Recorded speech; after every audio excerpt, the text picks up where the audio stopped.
The story begins in a quiet suburban neighborhood, where the houses were close enough for gossip to spread like wildfire but far enough apart that everyone still had secrets. Our main character, Ethan, was one of those people who lived with a secret. On the surface, he was just another 20-year-old college student home for the summer. He was tall, lanky, with a mop of brown hair that always fell into his eyes, and he carried himself with an awkwardness that seemed permanent. To most, Ethan was unremarkable, soft-spoken, a little shy, and always willing to help when asked. But Ethan had a hidden world he carried around with him, one he never dared to share. When the house was empty, when no one could barge in, he sometimes opened his cousin Lily's old storage boxes that were still in the attic. Dresses, skirts, sweaters with delicate pastel colors, and makeup kits long forgotten, those were his treasures. The first time he tried them on, it wasn't a joke or a dare. It was curiosity, a quiet longing he didn't understand but couldn't resist. Wearing those clothes made him feel complete. It gave him a strange calm and an even stranger confidence, like he had finally stepped into a version of himself that was waiting to be discovered. But that self had to remain hidden. Ethan had a girlfriend, Emma. They had been together for over a year, and while Emma was supportive of his shy, bookish nature, Ethan knew she would never understand this side of him. She often teased him for being too gentle, telling him he needed to man up more often. If she knew he sometimes wore dresses when she wasn't around, the thought terrified him. Losing her was his biggest fear. That's why Ethan lived in two worlds, the one where he was Emma's boyfriend, quiet and dependable, and the one where he was alone in his room, slipping into a floral skirt and brushing blush onto his cheeks with shaking hands. The story truly begins at Ethan's aunt's house, a cozy, two-story home with warm lights and the faint scent of vanilla candles. His younger cousin, Lily, was staying there for the summer too. Lily was 17, loud, outgoing, and completely the opposite of Ethan. She was the kind of girl who always had friends buzzing around her phone, the kind who lived in makeup tutorials and trendy outfits. When Lily invited him to a cousin sleepover at her house, Ethan agreed out of obligation more than excitement. He expected an evening of board games, snacks, and Lily talking endlessly about boys or TikTok drama. What he didn't expect was to become the center of attention. Because Lily had invited a few of her girlfriends as well. The living room buzzed with energy when Ethan arrived, pillows and blankets scattered on the floor, bowls of popcorn and candy, soda bottles lining the table. Lily's friends, 3 girls his age, looked up at him with curious eyes. He recognized one of them vaguely from high school, but the others were strangers. All of them were effortlessly confident, in their pajamas that looked more like runway outfits than sleepwear. Finally, he's here, Lily chirped, pulling Ethan into the room. Okay, girls, this is my cousin Ethan. Don't let his shy act fool you. He's actually super funny when you get to know him. Ethan gave a weak wave, already wishing the ground would swallow him up. Throughout the night, Ethan tried to blend into the background. But blending in wasn't easy when you were the only guy in a room full of girls who seemed determined to drag you into their world. Truth or dare? One of them announced at some point, and Ethan knew he was doomed. He tried to stick to truth, but the teasing only escalated. Come on, Ethan, live a little. Lily grinned, handing him a dare card. It was harmless at first, silly things like singing along to a pop song or eating a spoonful of peanut butter in one bite. But then the dares shifted. Lily's friends whispered among themselves, giggling, and one of them handed him a pair of pink fluffy slippers. Try these on, she challenged. Bet you can't even walk in them without tripping. The room erupted in laughter. Ethan's face burned. His instinct screamed to refuse, but all eyes were on him, waiting, daring him to back down. And if he did, they'd never let him live it down. Reluctantly, he slipped the slippers on. The room cheered. And that's when Lily, with a mischievous glint in her eye, said the words that would set everything spiraling out of control. Bet he'd look better in heels than half of us. The girls howled with laughter, but Ethan froze, heart hammering. The line was a joke to them, but to him, it cut far too close to a secret. That's when the night shifted from playful to dangerous. At first, it was all in good fun. Or at least that's how Lily and her friends framed it. But Ethan could feel the tension building inside him. On one side, he was terrified. Terrified that if he resisted too much, they'd push harder and discover the truth. On the other side, a quiet, shameful thrill tugged at him. The chance to try, openly, without sneaking around. But if they found out he didn't just tolerate this, that he wanted it, everything could collapse. Emma could find out. His family could find out. His entire carefully guarded double life could shatter. And all it would take was one more dare. The days after that encounter blurred together. Emma had slipped away after whispering that cryptic warning, but her words replayed in my head endlessly. Don't let them take it from you. I didn't know what she meant by them. Teachers? My classmates? Society itself? All I knew was that for the first time in my life, when I looked into the mirror, I didn't see a fraud staring back. I saw someone fragile, yet beautiful, someone I was starting to believe could actually exist. I still wore the makeup. I still wore the dresses Emma had picked for me. But now I wore them with a strange confidence, like armor instead of disguise. At school, the stares hadn't stopped. If anything, they grew sharper, whispers following me down hallways like daggers. But when I caught my own reflection in the glass, I smiled faintly instead of cringing. That was the power Emma had unlocked inside me. Yet just as I was starting to find balance, something unexpected happened. One morning, I arrived at school to find an envelope taped to my locker. No name, no sender, just one word scrawled across the front. Inside was a photo of me, in full makeup, in Emma's clothes, smiling. The picture was taken secretly from an angle I never noticed. On the back, a chilling line was written in red ink. I froze.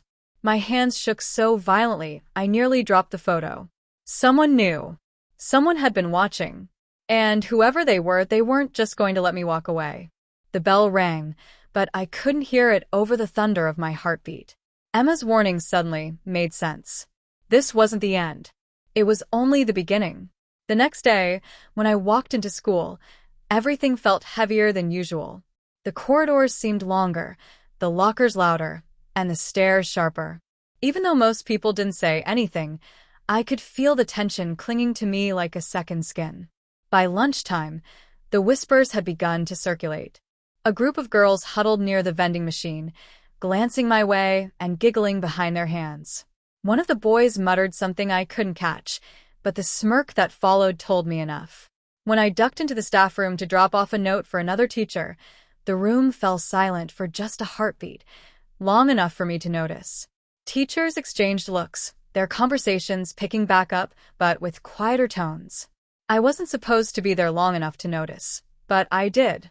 Mrs. Carter caught my eye across the room. She smiled, calm and confident, as if none of it mattered. "Don't let them get to you," she said softly once we were alone in the hallway. "They only talk because they're too afraid to live authentically themselves." Her words steadied me, but they didn't silence the storm inside. I kept wondering, was I brave, or was I just trapped in something I couldn't undo? That night, staring at myself in the mirror again, I realized something unsettling. Even though I had walked into this unwillingly, part of me didn't want to walk away anymore. The apartment was silent that evening, yet it felt heavier than any crowded room I had ever been in. Emma had gone home, promising she would return the next day with a final touch that would seal my fate, or my freedom, depending on how I looked at it.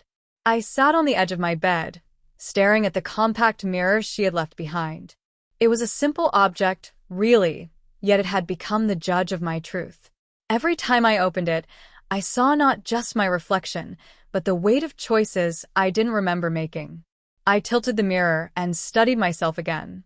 The eyeliner framed my eyes perfectly, the mascara gave them depth, and the gloss she insisted I wear made my lips shine. It wasn't the face of a boy who had once sat in the back row, invisible. It wasn't the face of someone who wanted to disappear. It was bold, delicate, commanding. And that terrified me, because the more I looked, the less I wanted to put it away. I pressed the mirror shut, then opened it again, as though testing fate. Each time, the girl in the glass smiled back with growing confidence. Was she mocking me? Or was she daring me to accept her? My phone buzzed. A message from Emma. Don't hide from her. She's you. You'll thank me soon. I set the phone down and ran my fingers across my lips, smudging the gloss slightly. The gesture felt intimate, wrong, yet comforting, like touching a secret I couldn't give up. A storm brewed outside, rain hammering against the window, thunder rattling the glass. The world seemed determined to echo my turmoil. I wondered if tomorrow, when Emma returned, I would be able to resist her. Or if the girl in the mirror would win. And deep down, I already knew the answer. The mask wasn't just makeup anymore. It was becoming my skin. The week that had started as a nightmare had turned into something I never could have predicted. What began with Emma catching me in makeup had spiraled into this whirlwind of lessons, humiliations, discoveries, and acceptance. By Friday evening, the whole school was buzzing. Emma had told me earlier in the week that I would be part of the showcase she was organizing for the talent festival. She hadn't explained much, just that I would understand when the time comes. Now, standing backstage in a fitted gown of deep midnight blue, hair styled into soft curls, lips shimmering with gloss under the lights, I felt my chest tighten with both fear and excitement. My reflection in the mirror didn't betray any trace of the boy I once was. Only a girl, radiant, fragile, and beautiful, staring back. Ready, Emma whispered, her hand on my shoulder. I swallowed hard. Emma, what if they all laugh? What if? They won't, she cut me off firmly. Because when you walk out there, they'll see what I see. The perfect girl. The music started. My knees trembled, but Emma gave me a little push, and suddenly, I was on stage, the spotlight burning down. A hush fell over the crowd. Every eye in the auditorium was fixed on me. For a split second, I wanted to run. But then I caught sight of myself on the big screen behind me, poised, elegant, glowing. Something shifted inside me. My fear melted into a strange, electric confidence. I took a breath, stepped forward, and the hall erupted in applause. It wasn't laughter. It wasn't ridicule. It was acceptance. Emma joined me on stage, smiling like she had just completed her masterpiece. She raised my hand in triumph, as though presenting me to the world. And in that moment I realized she hadn't trapped me. She had freed me. The boy I thought I was gone, but maybe that wasn't a tragedy. Maybe it was a rebirth. The stage lights felt like sunrise. And as the applause washed over me, I whispered to myself the words Emma had said from the very beginning. The perfect girl. The night after the performance, I sat in front of my mirror, still in disbelief at everything that had happened. My makeup wipes sat untouched on the table, the faint shimmer of eyeshadow still clinging to my eyelids. The dress Miss Carter had chosen for me hung neatly on my door, a silent reminder of how far I had come. I remembered that first moment, when she caught me wearing makeup in the classroom, my face burning with shame, my heart hammering in fear. I thought it would ruin me. I thought my secret was exposed, that I would never live it down. But instead, she saw something in me that I hadn't even dared to see in myself. Now, after weeks of training, rehearsals, and endless lessons in poise and confidence, I stood transformed. I wasn't just a boy who had been caught in makeup. I wasn't just a student under his teacher's guidance. I had become something else, something more. The applause from that night still rang in my ears, the way the crowd rose to their feet, cheering, not for a joke, not for a prank, but for me, for the person I had become. Miss Carter's words echoed in my mind. You're the perfect girl now. You were always meant to shine. For the first time, I didn't feel like I was hiding. For the first time, I didn't feel ashamed. I felt seen. And in that moment, staring into my reflection, I realized the truth. Maybe my teacher hadn't just transformed me for the play. Maybe she had helped me discover who I really was all along. The boy was gone. The perfect girl had taken her place. And she was here to stay.